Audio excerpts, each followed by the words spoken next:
Hello friends, അസ്സലാമു അലൈക്കും. Welcome back to features cocktail. അപ്പോൾ എല്ലാവരും സുഖമായിട്ടിരിക്കുമെന്ന് വിശ്വസിക്കുന്നു.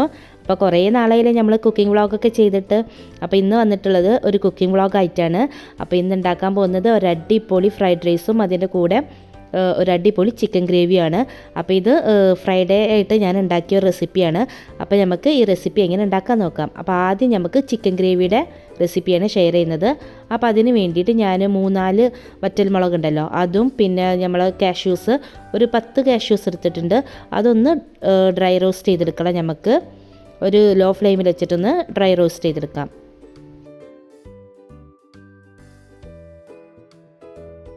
ഇപ്പോൾ ഇത് റോസ്റ്റായി വന്നിട്ടുണ്ട്. നമുക്കിതൊരു ചൂടാറിയതിന് ശേഷം നമുക്കിത് ഒരു മിക്സിയുടെ ജാറിലോട്ട് മാറ്റാം. എന്നിട്ട് ഞാൻ ഇതിലോട്ട് ഒരു തക്കാളിയും, ഒരു വലിയ തക്കാളിയാണ് കേട്ടോ എടുത്തിട്ടുള്ളത്, അതും ഇതിൻ്റെ കൂടെ ഒന്ന് ഇട്ടിട്ട് നമുക്കൊന്ന് അരച്ചെടുക്കാം. അപ്പോൾ വെള്ളം ഒഴിക്കേണ്ട, വെള്ളം ഒഴിക്കാതെ വേണം അരച്ചെടുക്കാൻ വേണ്ടിയിട്ട്. അപ്പോൾ ഞാൻ അരച്ചെടുത്തിട്ടുണ്ട്, അതവിടെ ഇരിക്കട്ടെ. ഇനി നമുക്ക് സെയിം പാൻ, നമ്മൾ റോസ്റ്റ് ചെയ്ത പാൻ തന്നെ എടുക്കാം. ഇനി അതിലോട്ട് നമുക്കൊരു 2-3 ടേബിൾ സ്പൂൺ ഓയിൽ ഒഴിച്ചു കൊടുക്കാം. വെളിച്ചെണ്ണ ഉപയോഗിക്കരുത്, ഓയിൽ തന്നെ ഉപയോഗിക്കണം. ഓയിലാണ് ഈ ഗ്രേവിക്ക് ടേസ്റ്റ്. ഇനി അതിലോട്ട് ഒരു 2 ചെറിയ സവോളയാണ്, ഇങ്ങനെ ചെറുതാക്കി ചോപ്പ് ചെയ്തതാണ്, അത് ഇതിലോട്ട് ചേർത്ത് കൊടുക്കാം. 2 സവോള മതി കേട്ടോ. എന്നിട്ട് നന്നായിട്ടൊന്ന് വഴറ്റി കൊടുക്കാം.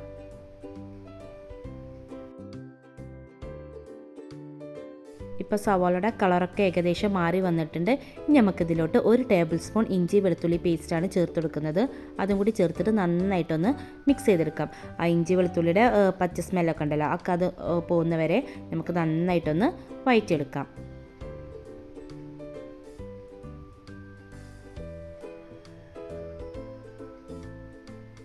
അപ്പോൾ ഇഞ്ചി വെളുത്തുള്ളിയുടെ പച്ചമണക്ക് പോയിട്ടുണ്ട്. ഇനി ഇതിലോട്ട് ഞാൻ ചേർത്ത് കൊടുക്കുന്നത് 1/2 ടീസ്പൂൺ കാശ്മീരി ചില്ലി പൗഡറാണ്. അപ്പോൾ എരിവ് ഈ ഗ്രേവിക്ക് അത്ര എരിവ് പറ്റില്ല, അപ്പോൾ ഞാൻ അതുകൊണ്ടാണ് കാശ്മീരി ചില്ലി പൗഡർ ഉപയോഗിക്കുന്നത്. ഇനി ഇതിലോട്ട് 1 ടേബിൾ സ്പൂൺ മല്ലിപ്പൊടിയും 1/2 ടീസ്പൂൺ മഞ്ഞൾപ്പൊടിയും കൂടി ചേർത്തിട്ട് നന്നായിട്ടൊന്ന് വഴറ്റിയെടുക്കാം. ആ മസാലയുടെ പച്ചമണക്ക് പോകുന്നവരെ നന്നായിട്ടൊന്ന് വഴറ്റിയെടുക്കാം.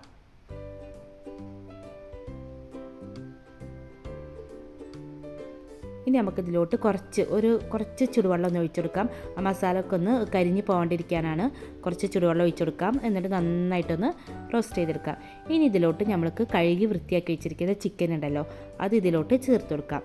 അതും കൂടി ചേർത്തിട്ട് നന്നായിട്ട് ഒരു 2-3 മിനിറ്റ് വരെ നന്നായിട്ട് ഇങ്ങനെ ഇളക്കി കൊടുക്കണം കേട്ടോ. വെള്ളമൊന്നും ഒഴിക്കാണ്ട് വേണം ഇളക്കി കൊടുക്കാൻ വേണ്ടിയിട്ട്.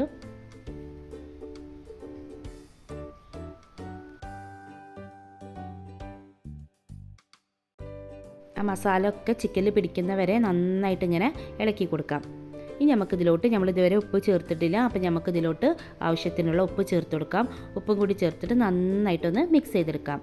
വെള്ളം ഒഴിക്കുന്നതിന് മുന്നേ ഒരു 2-3 മിനിറ്റ് നമുക്ക് ഇങ്ങനെ ഇളക്കിക്കൊണ്ടേ ഇരിക്കണം കേട്ടോ. ഇനി ഇതിലോട്ട് നമ്മൾ നേരത്തെ അരച്ച് വെച്ച ഗ്രേവി ഉണ്ടല്ലോ, അതാണ് ചേർത്ത് കൊടുക്കുന്നത്. അതും കൂടി ചേർത്തിട്ട് നന്നായിട്ടൊന്ന് മിക്സ് ചെയ്ത് കൊടുക്കാം.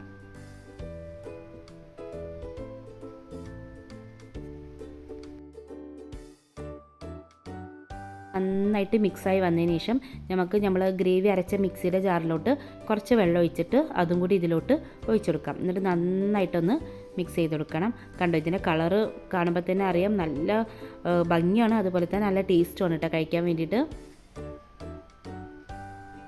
നന്നായിട്ടൊന്ന് ഇളക്കി കൊടുക്കാം.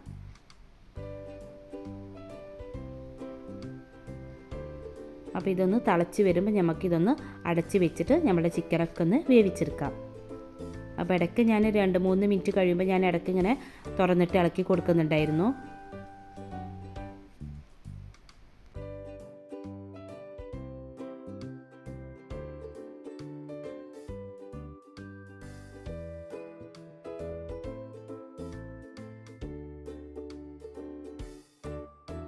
അപ്പോൾ നമ്മളുടെ ചിക്കനൊക്കെ നന്നായിട്ട് വെന്തിട്ടുണ്ട്. ഇനി നമുക്കിതിലോട്ട് 1/2 ടീസ്പൂൺ ഗരം മസാലപ്പൊടിയാണ് ചേർത്ത് കൊടുക്കുന്നത്. ഗരം മസാലപ്പൊടി ഇപ്പോൾ ചേർത്ത് കൊടുത്താൽ മതി. നമ്മുടെ മസാലപ്പൊടികൾ ചേർത്ത സമയത്ത് ചേർക്കുന്നില്ല, ഇപ്പോഴാണ് നമ്മൾ ഗരം മസാല ചേർത്ത് കൊടുക്കുന്നത്. എന്നിട്ട് ഗരം മസാല കൂടി ചേർത്ത് നന്നായിട്ടൊന്ന് ഇളക്കി കൊടുക്കാം. ഉപ്പ് നോക്കിയിട്ട് ഉപ്പ് കുറവുണ്ടെങ്കിൽ ഉപ്പ് ചേർത്ത് കൊടുക്കാം കേട്ടോ.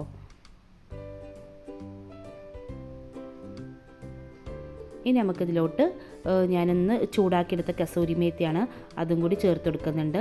അപ്പോൾ നമ്മളുടെ അടിപൊളി ചിക്കൻ ഗ്രേവി ഇവിടെ റെഡി ആയിട്ടുണ്ട്. അപ്പോൾ എല്ലാവരും ട്രൈ ചെയ്ത് നോക്കുക, തീർച്ചയായിട്ടും ഇഷ്ടപ്പെടും. അപ്പോൾ നിങ്ങളുടെ കയ്യിൽ മല്ലിയിലൊക്കെ ഉണ്ടെങ്കിൽ മല്ലിയിലൊക്കെ ഇട്ട് കൊടുക്കാം കേട്ടോ. ഇനി നമുക്ക് നമ്മളുടെ ചിക്കൻ ഫ്രൈഡ് റൈസ് എങ്ങനെ ഉണ്ടാക്കിയെടുക്കാൻ നോക്കാം. അപ്പോൾ അതിന് വേണ്ടിയിട്ട് ഞാനൊരു പാൻ വെച്ചിട്ടുണ്ട്. പാനിലോട്ട് ഒരു 2-3 ടേബിൾ സ്പൂൺ നെയ്യാണ് ചേർത്ത് കൊടുക്കുന്നത്. നെയ്യ് ചേർത്ത് കൊടുക്കാം. ഇനി അതിലോട്ട് ഞാൻ ഒരു 5-6 അല്ലി വെളുത്തുള്ളി ഇങ്ങനെ നീളത്തിൽ അരിഞ്ഞെടുത്തതാണ്, അതും കൂടി ചേർത്തിട്ട് നന്നായിട്ടൊന്ന് റോസ്റ്റ് ചെയ്തെടുക്കുകയാണ്.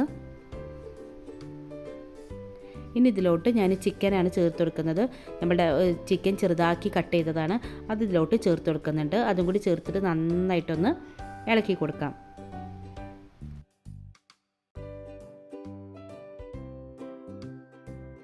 ഇപ്പോൾ ചിക്കൻ്റെ കളറൊക്കെ ഏകദേശം മാറിയിട്ടുണ്ട്. ഇനി നമുക്കിതിലോട്ട് 1 ടേബിൾ സ്പൂൺ സോയാ സോസ് ചേർത്ത് കൊടുക്കാം. സോയ സോസും കൂടി ചേർത്തിട്ട് നന്നായിട്ട് മിക്സ് ചെയ്ത് കൊടുക്കാം. ഇനി ഇതിലോട്ട് ചേർത്ത് കൊടുക്കുന്നത് ഒരു ചെറിയ കഷ്ണം ഉള്ളിയാണ് കേട്ടോ. നമ്മളുടെ സവാള ഉണ്ടല്ലോ, ചെറിയ കഷ്ണം ഉള്ളി മതി. അത് ചേർത്തിട്ട് നന്നായിട്ടൊന്ന് സോട്ട് ചെയ്തെടുക്കാം. ഇനി നമുക്കിതിലോട്ട് ചേർത്ത് കൊടുക്കുന്നത് നമ്മളുടെ വെജിറ്റബിൾസാണ്.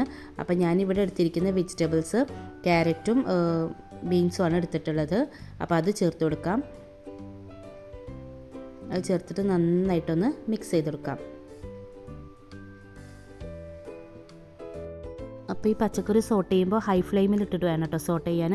പച്ചക്കറി നന്നായിട്ട് വെന്ത് പോകരുത്, അതിൻ്റെ കളറും മാറരുത് കേട്ടോ. ഫ്രൈഡ് റൈസ് ഉണ്ടാക്കുമ്പോൾ എപ്പോഴും ശ്രദ്ധിക്കേണ്ട കാര്യം അതാണ്.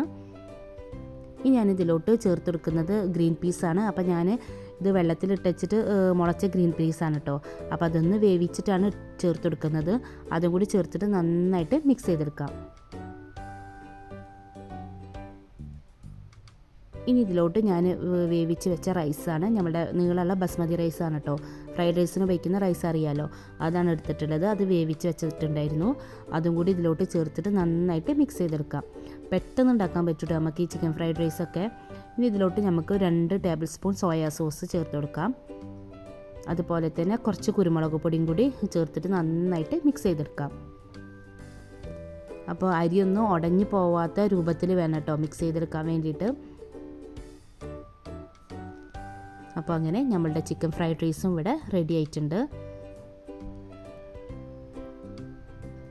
അപ്പോൾ തീർച്ചയായിട്ടും എല്ലാവരും ട്രൈ ചെയ്ത് നോക്കണം കേട്ടോ. നല്ല ടേസ്റ്റാണ് ഈ ചിക്കൻ ഫ്രൈഡ് റൈസും അതുപോലെ തന്നെ ചിക്കൻ ഗ്രേവിയും അടിപൊളി കോമ്പിനേഷനാണ്.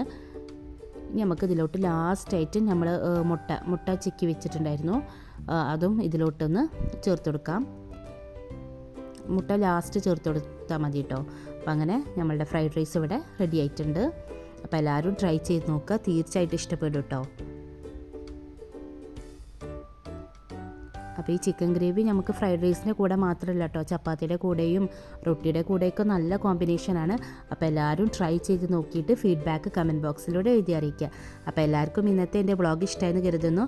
അപ്പോൾ ഇന്ന് പറയുന്ന പോലെ തന്നെ ഇഷ്ടമായെങ്കിൽ ലൈക്ക് ചെയ്യുക, ഷെയർ ചെയ്യുക, കമൻറ്റ് ചെയ്യുക, സബ്സ്ക്രൈബ് ചെയ്യുക. പിന്നെ സബ്സ്ക്രൈബ് ചെയ്യുമ്പോൾ തൊട്ടടുത്തുള്ള ബെല്ലൈക്കൻ ക്ലിക്ക് ചെയ്യാൻ മറക്കരുത്. ബെല്ലൈക്കൻ ക്ലിക്ക് ചെയ്യുമ്പോൾ അതിലോളം ഓപ്ഷൻ വേണം ക്ലിക്ക് ചെയ്യാൻ. അപ്പോൾ ഇനിയിടുന്ന വീഡിയോസൊക്കെ നിങ്ങൾക്ക് നോട്ടിഫിക്കേഷനായി കിട്ടുള്ളൂ. അപ്പോൾ ഇൻഷാ അല്ലാഹ് അടുത്തൊരു വീഡിയോയുമായി വരുന്നവരെ thanks for watching. Keep supporting. Take care.